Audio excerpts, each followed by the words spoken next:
민속야담을 찾아주셔서 감사드립니다. 항상 행복한 일들이 가득하시길 기원할게요. 조선시대 사랑 이야기 시작합니다. 옛날 어느 마을에 이덕칠이라는 청년이 살았습니다. 덕칠은 어찌나 기운이 좋은지 황소와 힘겨루기를 해도 이길 정도였답니다. 하지만 그 좋은 힘을 가지고도 게으름만 피우고 있었지요. 한 번뿐인 인생 놀기도 하고 그래야 하는 법 아니겠습니까? 그런 덕칠이 딱 한 가지 열심인 것이 있었습니다. 그건 바로 마을 여인들과의 사랑 노름이었지요. 저녁에 시작하면 밤을 새도록 놀아대니 그야말로 조선 제1의 바람둥이였습니다.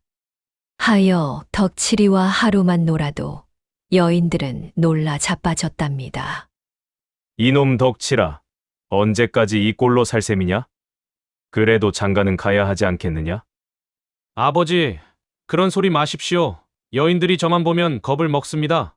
그러니 장가갈 팔자가 아니라는 말입니다. 에이구, 이놈아. 그러니까 웬만큼만 했어야지. 날마다 동네 여인들과 놀아나니. 동네 방네 소문이 자자하지 않느냐? 아버지는 덕칠을 보며 혀를 끌끌 차고 말았습니다.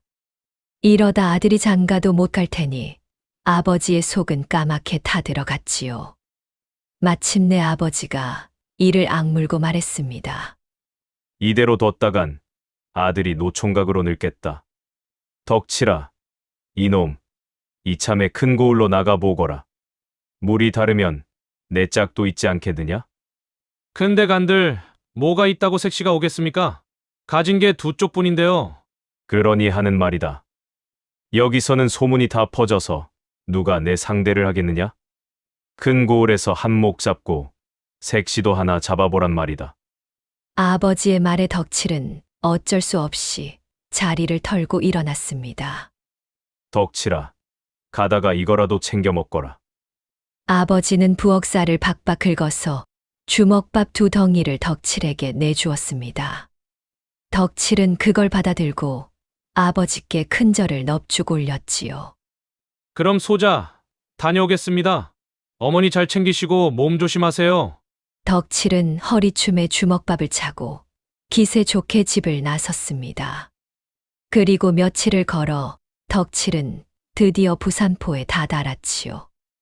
여기가 그 부산포라더니 정말로 크고 번화하구나. 덕칠은 이리저리 구경을 하다가 날이 저문 줄도 몰랐습니다. 잠자리를 찾던 중 바닷가 끝자락에 있는 허름한 정자 하나를 발견했지요. 아이고, 오늘 밤은 여기서 자야겠다. 덕칠은 정자 위로 올라가 보찜을 베고 드러누웠습니다. 바람 소리를 자장가 삼아 막 잠이 들려는 참이었지요.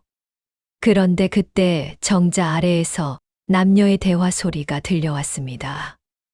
제발 오늘만은 가지 마오. 밤이 사무치게 외롭습니다. 그만하시지요. 이젠 저도 못 버티겠습니다. 내가 얼마나 애가 타고 몸이 허전한 줄 아시오? 나도 참을 만큼 참았소. 아주 예쁜 여인이 사내에게 매달리고 있었습니다. 그런데도 그 사내는 손사래를 쳤지요. 부인은 시작하면 끝이 없소. 밤새도록 날 잡고 안 놔주니 나도 이젠 못 버티겠소이다. 아니, 겨우 몇 번을 그랬다고. 벌써 우는 소리신가요? 그러고도 무슨 사내라고 할 수 있습니까? 여러 소리 말고 더 이상은 날 찾지 마시오. 나도 나름대로 최선을 다했소. 그 사내는 마님의 손을 뿌리쳤습니다. 그러더니 길 쪽으로 달려가서는 도망치듯 떠나가 버렸지요. 어쩜 그러실 수가 있습니까?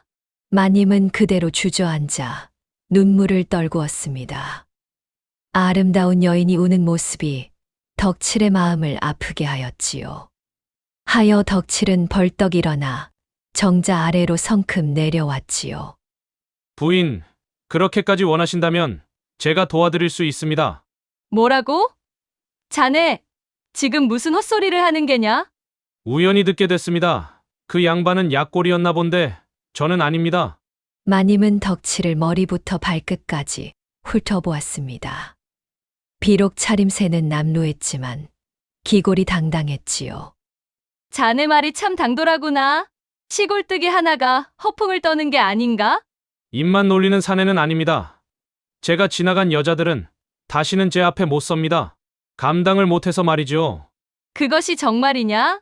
그렇다면 내 허기를 채워줄 사람은 너밖에 없겠구나. 하지만 헛소리였다간 등짝을 쌀가마니처럼 두들겨줄 것이야. 한번 믿어보시지요. 후회는 없을 것입니다. 아무래도 빈말이 아닌 것 같았지요. 그리하여 속는 셈치고 마지막으로 한 번만 더 믿기로 하였답니다.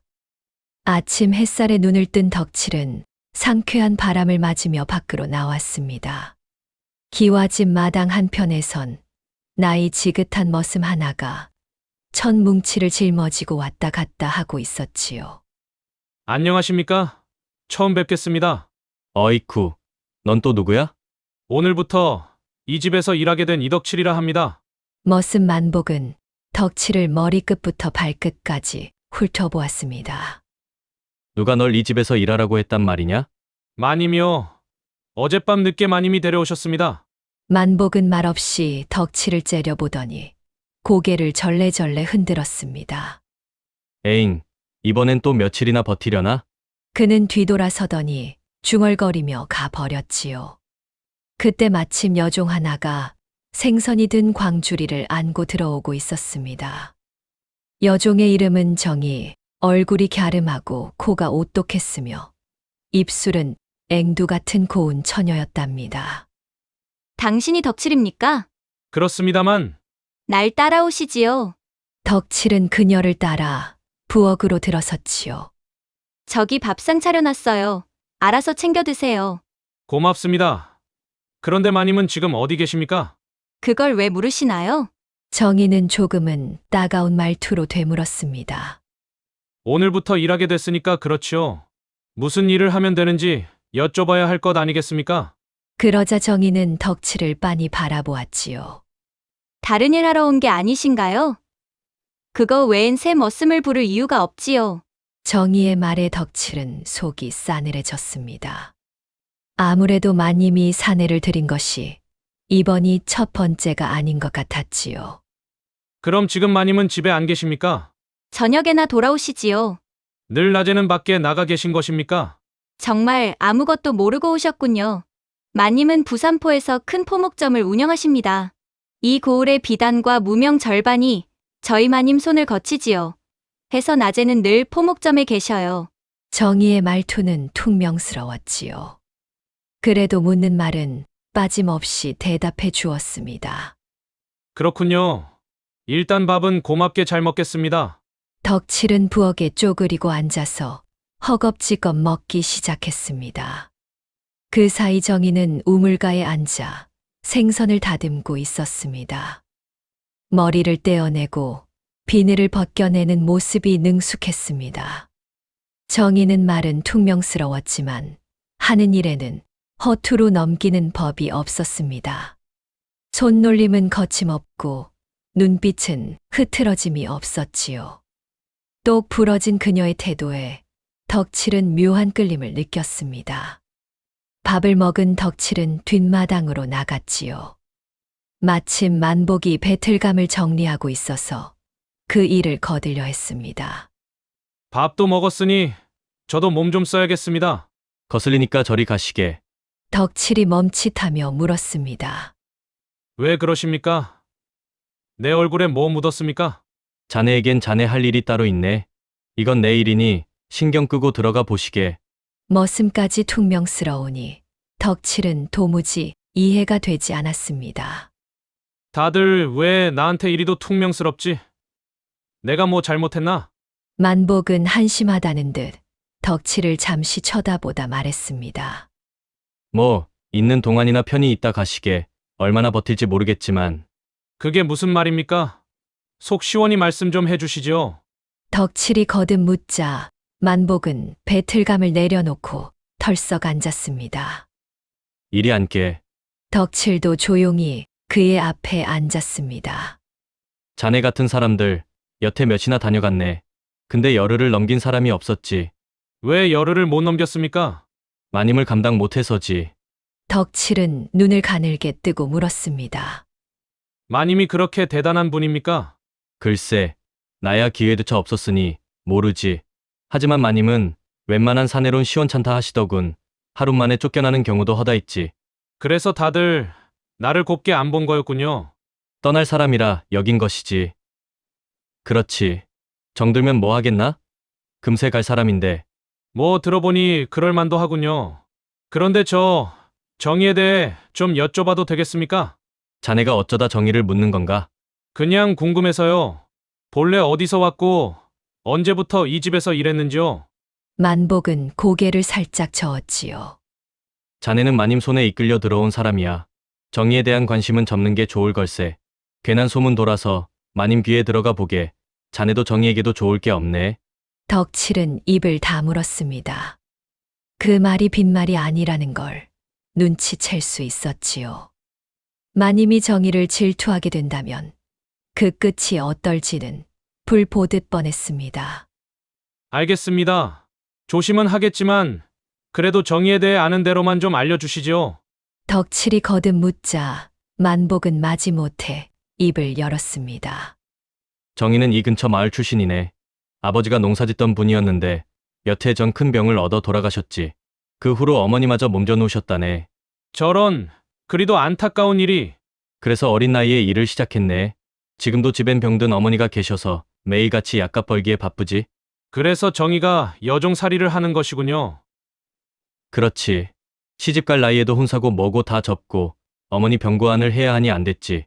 덕칠은 그 말을 듣고서야 정의의 굳은 얼굴이 떠올랐습니다.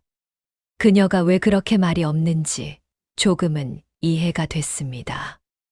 만복과 헤어진 덕칠은 숙소로 돌아와 자리에 누웠습니다. 그는 부엌에서 마주친 정의를 떠올렸습니다. 가늘게 늘어진 눈매, 단정한 콧날, 반짝이는 눈동자. 이상하게도 그녀 생각만 하면 마음이 두근거렸습니다. 그렇게 정의를 생각하다 깜빡 잠이 들었는데 어느 순간 바깥에서 정의 목소리가 들려왔습니다. 마님께서 찾으십니다. 덕칠이 눈을 뜨니 벌써 밖이 어두워져 있었습니다. 아이고, 잠이 들었구나. 지금이 몇 시쯤 되었습니까? 술시입니다. 어서 씻고 안방으로 가보시지요.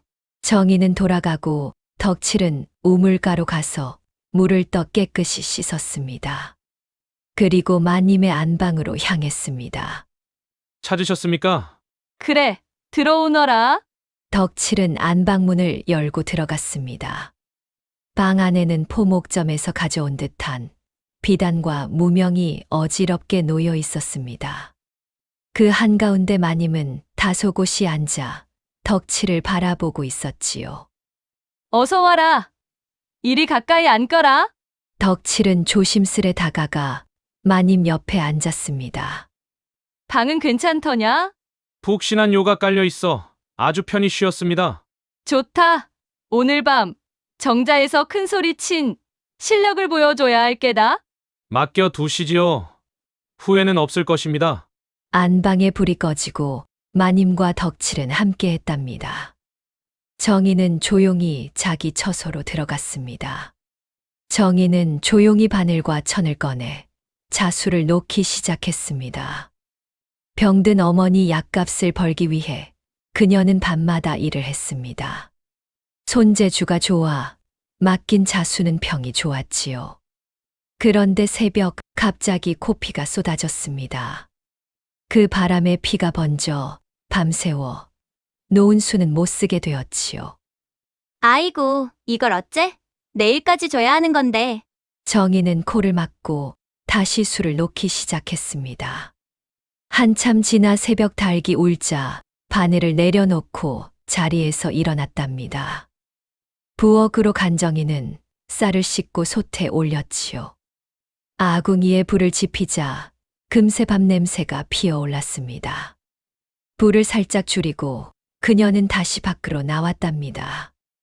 우물가에서 물을 퍼올리려던 찰나 뒤에서 덕칠이 다가왔습니다. 그 두레바 내가 해드리겠습니다.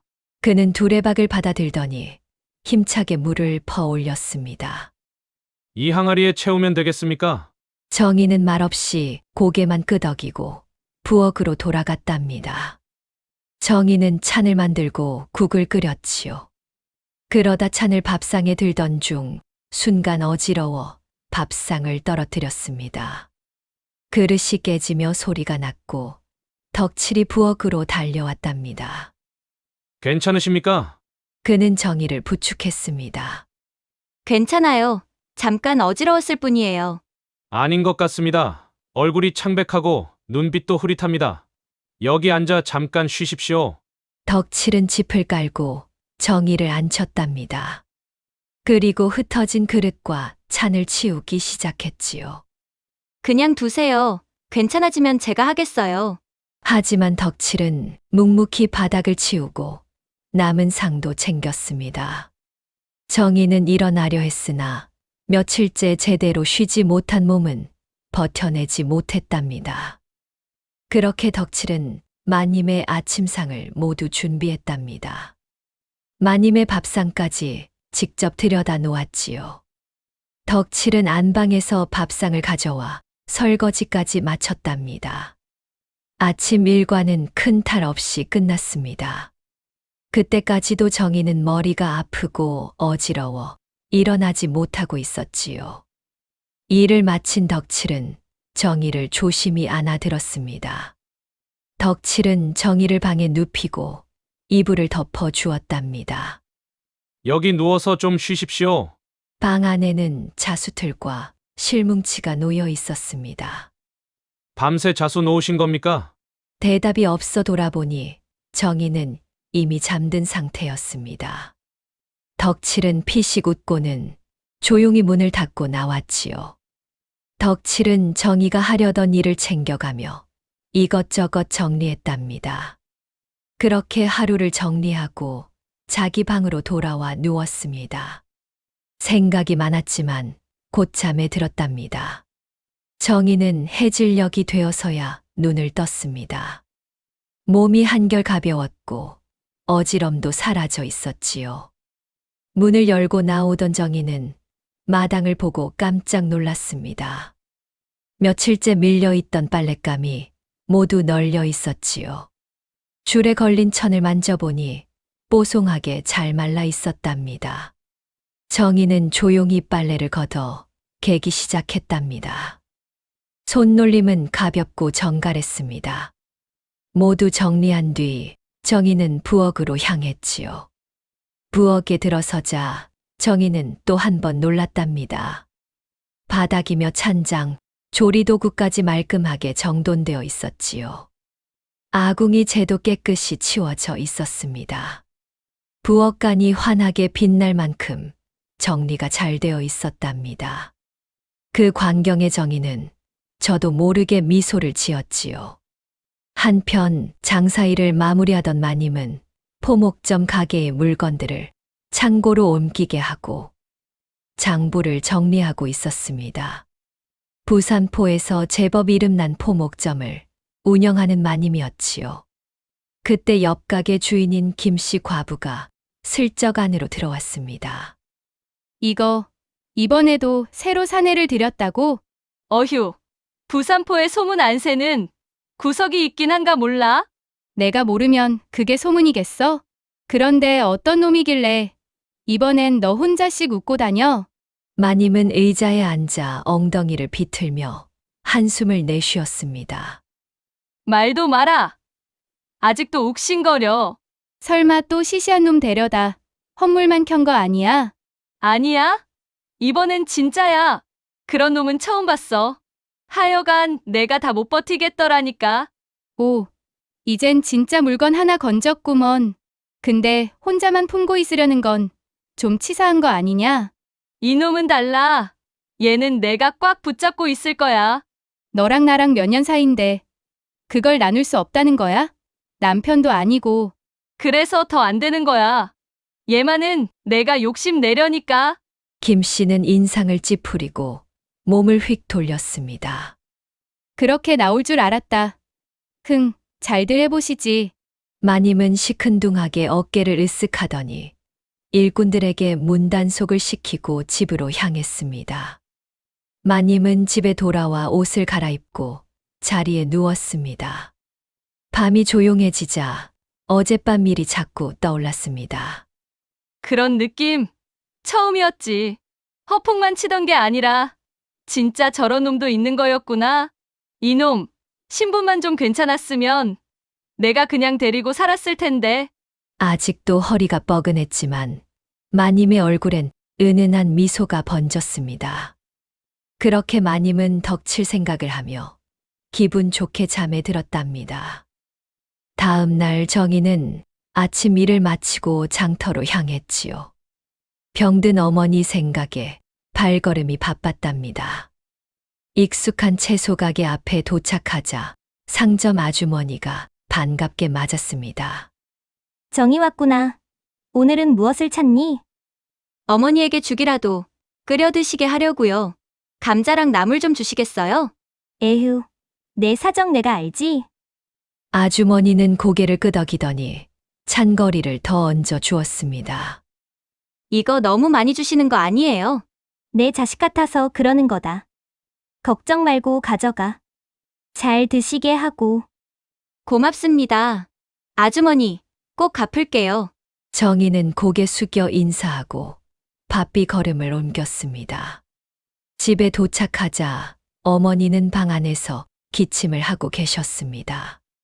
어머니, 다녀왔습니다. 오냐, 정이야. 기침이 멎질 않는구나. 어머니, 아침 지어드릴 테니 잠시만 기다리세요.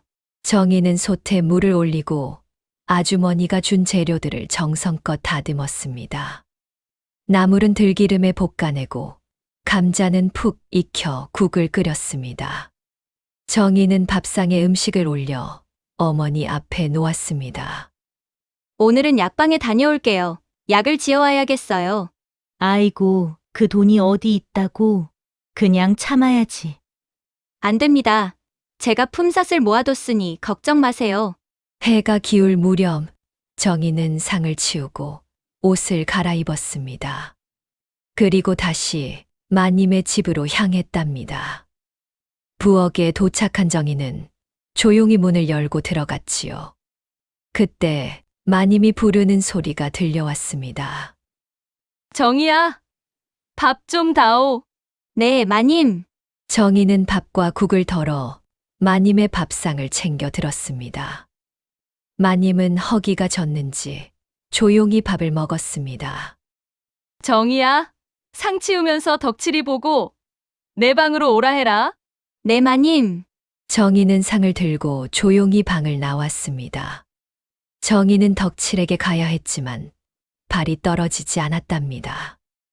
한밤중에 마님이 덕칠을 부르면 어떤 일이 벌어지는지 정희는 이미 알고 있었지요.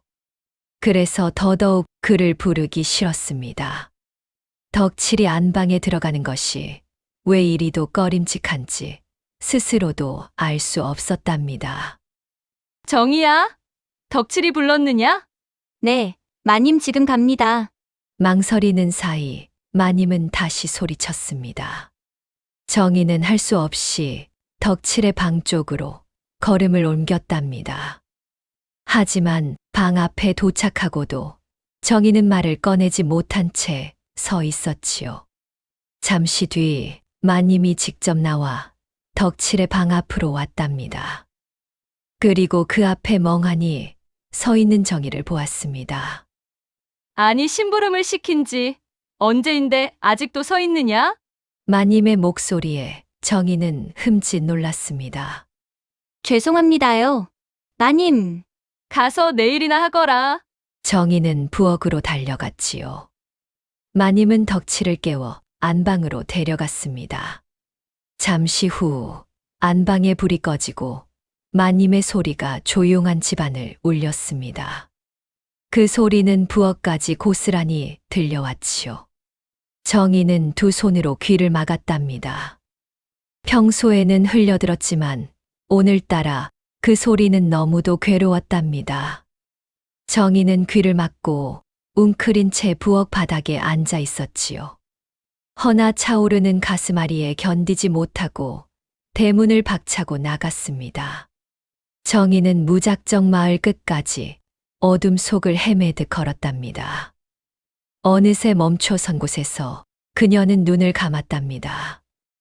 깨진 그릇을 아무 말 없이 치워주던 덕칠, 밥을 차려주고 설거지를 대신하던 덕칠, 자신보다 먼저 우물을 길어주던 그 모습이 떠올랐습니다. 그런 그가 지금은 마님의 방 안에 있었습니다. 그와 마님이 함께 있는 모습을 상상하는 것만으로도 가슴이 저려왔지요. 정희는 새벽 달기 울고서야 정신을 차렸습니다. 옷소매로 눈물을 닦고 다시 마님의 집으로 발길을 돌렸지요. 어째 발걸음이 너무나 무거웠답니다. 며칠이 지나면서 정희의 눈길이 자주 덕칠에게 머물렀습니다. 덕칠이 마당을 쓸고 있으면 슬며시 쳐다보다 고개를 돌렸고, 우물가에서 마주치면 말을 걸진 않아도 걸음을 늦추곤 했지요. 마님은 어느 날 포목점 일을 일찍 마치고 뜻밖의 집으로 돌아왔습니다. 마당을 지나던 마님은 문득 빨래줄 앞에 선 덕칠을 보게 되었답니다. 그 일은 분명 정희의 몫이었지요. 그러나 덕칠은 마치 자기 일인 듯 말없이 빨래를 개고 있었습니다. 마님은 인기척을 숨기고 그 모습을 지켜보았지요. 그날 이후로 마님은 틈만 나면 부엌이며 마당이며 살피기 시작했답니다. 며칠 뒤 마님은 또다시 이상한 장면을 보게 되었지요. 이번에는 우물가에서 덕칠이 설거지를 하고 있었습니다. 저 일도 분명 정희의 것이었답니다. 내 눈이 헛된 것이 아니다. 틀림없이 저 둘 사이에 정분이 생긴 게다. 그날 밤 마님은 머리에 수건을 얹은 채 골똘히 생각에 잠겼습니다. 정희가 덕칠을 탐내는 것도 얄미웠지만 그보다 더 거슬린 것은 덕칠이 그 눈길을 모른 채 하지 않는다는 점이었지요. 전연을 내쫓는다고 끝날 일이 아니다. 밖으로 나가면 둘이 어찌 될지 누가 알겠나? 차라리 아예 서로 못 마주치게 하는 것이 옳겠다. 마님은 조용히 등을 돌려 요에 누웠지요. 그러면서 정희를 떼어낼 묘안을 곰곰이 꾸미기 시작했답니다. 며칠 뒤 마님이 포졸들을 이끌고 집으로 들어섰습니다. 며칠 전 내 폐물과 은비녀가 감쪽같이 사라졌소. 다른 물건은 손대지 않고 은비녀와 폐물만 없어졌다오. 이는 집안을 잘 아는 자의 짓이 분명하오. 포졸들은 마당을 나눠 뒤지기 시작했답니다. 잠시 후 부엌 쌀독에서 은비녀와 폐물이 나왔습니다. 맞소. 내 것이 틀림없소. 부엌은 여종정이 외엔 드나드는 자가 없다고 하셨지요? 그럼 범인은 정해졌어. 아니옵니다. 저는 그런 짓 하지 않았습니다. 증거가 나왔으니 더 말할 것 없다. 이연을 관하로 압송하라. 정희는 포박되어 끌려갔습니다. 이를 지켜보던 덕칠은 말없이 서 있었답니다. 설마 정희가 도둑질을 했으리라곤 믿기지 않았지요. 그런데 마님 얼굴에 스치듯 미소가 번졌답니다. 이를 지켜본 덕칠의 가슴에 묘한 의심이 남았습니다. 정희는 그럴 사람이 아닌데, 그런데 마님은 왜 웃고 있었을까? 덕칠은 문득 정희가 남기던 말을 떠올렸습니다. 병든 어머니가 지금 어찌 지내고 계실까 궁금해졌지요. 덕칠은 물어물어 정희의 집을 찾아갔답니다. 문을 열자 정희 어머니가 방 안에서 힘없이 누워 계셨습니다. 방 안엔 연기 한 줄 없었고 솥은 비어 있었지요. 저는 정희의 친구 덕칠이라 합니다. 정희가 잠시 바쁜 일이 생겨 대신 왔습니다. 아이고, 우리 정희가 언제 돌아오나요? 배도 고프고 약도 떨어졌는데. 정희 어머니의 얼굴엔 핏기가 없었습니다. 그 광경에 덕칠의 가슴이 저려왔지요. 어머니, 제가 약방에 다녀오겠습니다. 덕칠은 그 길로 약방으로 달려갔습니다. 주인 영감님, 폐병에 좋은 약을 5첩 지어 주십시오. 그래. 알았다. 기다려보거라. 약방 주인은 약재를 정성껏 5첩을 만들어 주었답니다. 덕칠은 품에 있던 돈을 털어 약값을 치르고 정이 집으로 돌아왔지요. 어머니, 약을 지어 왔습니다. 제가 다려드리겠습니다. 아이고, 고맙구나. 정희가 참 좋은 친구를 뒀구나. 덕칠은 부엌으로 가서 약을 정성껏 다렸습니다. 약 냄새가 온 집안에 퍼져나갔지요. 약을 다 다린 덕칠은 조심스레 정희 어머니께 가져다 드렸습니다. 어머니, 뜨거우니 조심해서 드세요. 고맙구나. 젊은 양반. 정희가 어디서 이런 훌륭한 분을 알게 됐는지. 정희 어머니는 약을 조금씩 마셨습니다. 덕칠은 그 모습을 지켜보다 장에 나가 쌀과 나물을 사왔습니다. 그리고 죽을 정성껏 끓여 정희 어머니께 올렸지요. 아이고, 이렇게까지 해주시다니. 정말 고맙구려. 어머니는 덕칠이 끓여준 죽을 한 숟가락 한 숟가락 떠 드셨습니다. 따뜻한 죽을 드시고 나니 얼굴에 조금 생기가 돌았습니다. 젊은 양반, 우리 정희를 어떻게 생각하시오? 정희는 참 좋은 사람입니다. 착하고 부지런하죠. 그뿐인가요? 혹시 다른 마음은 없으신가요? 덕칠은 잠시 망설이다 솔직하게 말했습니다. 사실 정희를 보면 가슴이 떨립니다. 저도 모르게 자꾸 눈이 가고 마음이 쓰입니다. 호호, 그렇군요. 이 늙은이 눈에는 다 보인다오. 젊은 양반, 정희를 잘 부탁하네. 우리 정희에게 이런 훌륭한 신랑감이 나타날 줄이야. 어머니의 말에 덕칠은 얼굴이 붉어졌습니다. 그런데 정희는 지금 옥에 갇혀 있었지요. 덕칠은 어머니를 돌보고 다시 마님 댁으로 돌아왔습니다. 그날 저녁 정희가 옥에서 나오지 못하자 덕칠은 더욱 걱정이 깊어졌습니다. 덕칠은 그날 밤 잠을 이루지 못하고 밤새 뒤척였습니다. 관아에 갇힌 정희의 얼굴이 눈앞에서 떠나질 않았지요. 이튿날 마님이 포목점에 나간 틈을 타 덕칠은 몰래 안방에 들었습니다. 화려한 함 속에는 값비싼 비녀와 폐물이 들어 있었지요.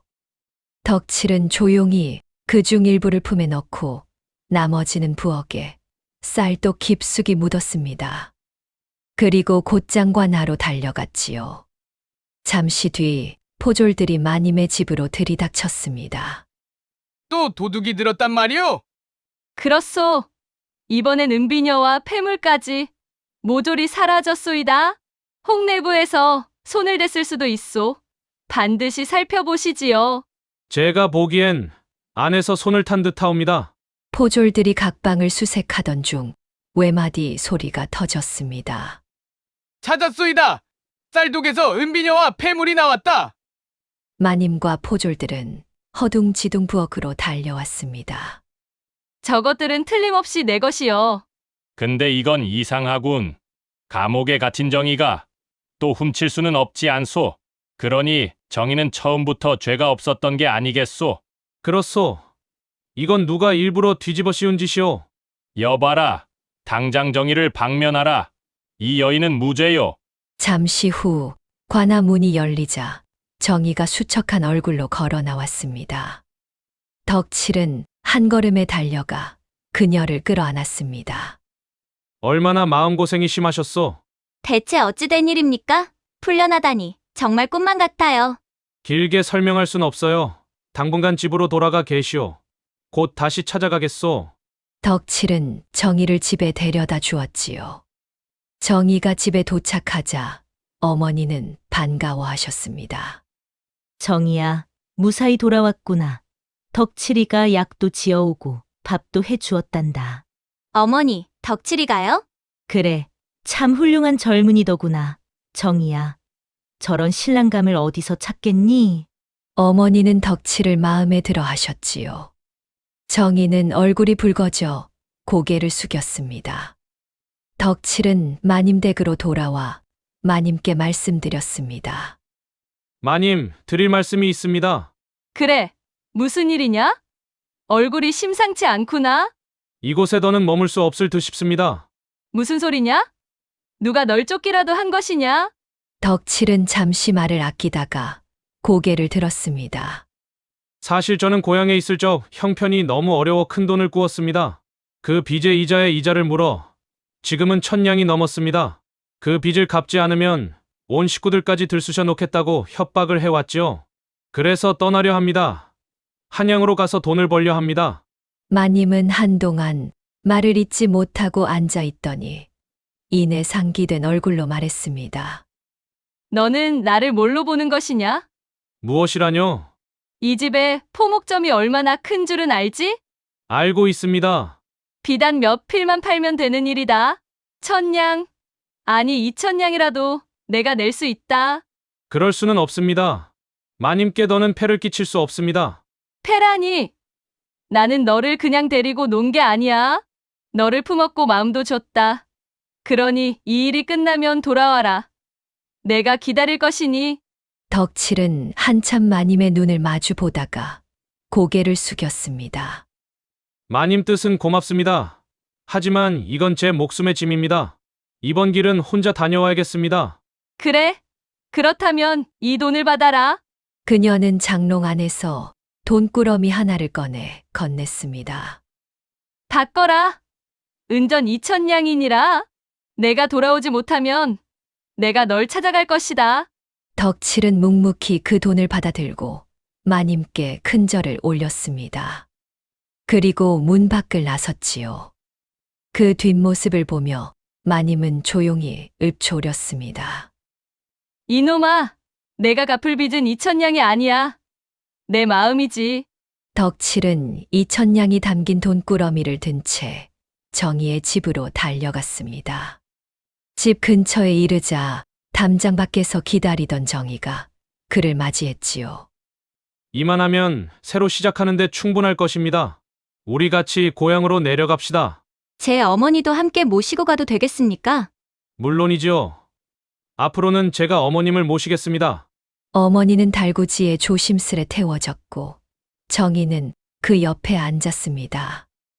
덕칠은 달구지 앞에 서서 고삐를 잡고 걸었습니다. 잠시 멈춰 서던 덕칠이 정희에게 조심스레 말하였지요. 정희, 당신을 진정 사랑합니다. 내 아내가 되어 주시겠소? 낮에도 밤에도 그대를 웃게 하리다. 하지만 마님은요? 다시 돌아가는 일은 없으시겠어요? 날이 노릇도 사양입니다. 이 손으로 새 삶을 일으켜렵니다. 그러자 달구지에 앉아 있던 정희 어머니가 말했습니다. 사위될 양반, 우리 정이 힘들게 하지 마셔요. 알겠습니다. 다시는 울게 하지 않겠습니다. 어머님도 제가 모시겠습니다. 정희는 조용히 고개를 끄덕였습니다.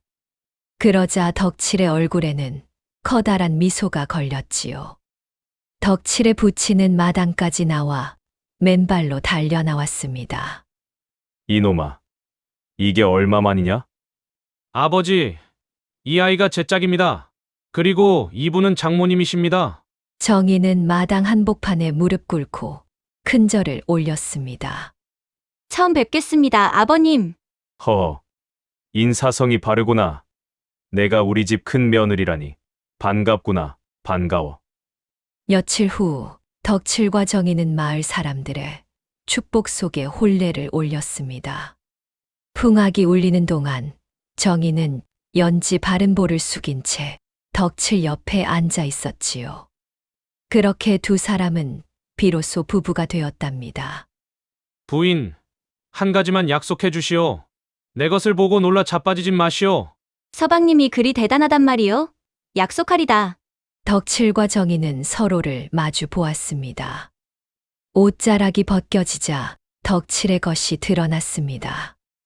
헌데 정희는 약속이 무색하게 뒷벽으로 물러나고 말았지요. 이게 어찌 사람의 것이란 말이요? 정희는 처음엔 놀랐지만 이내 덕칠의 품에 안겼습니다. 덕칠이는 웃으며 다가갔습니다. 걱정 마시고 내게 몸을 맡기시오. 이윽고 불이 꺼지고 산골짜기엔 밤새 아리따운 여인의 울음소리가 퍼져나갔답니다. 그렇게 두 사람의 진정한 신혼이 시작되었지요.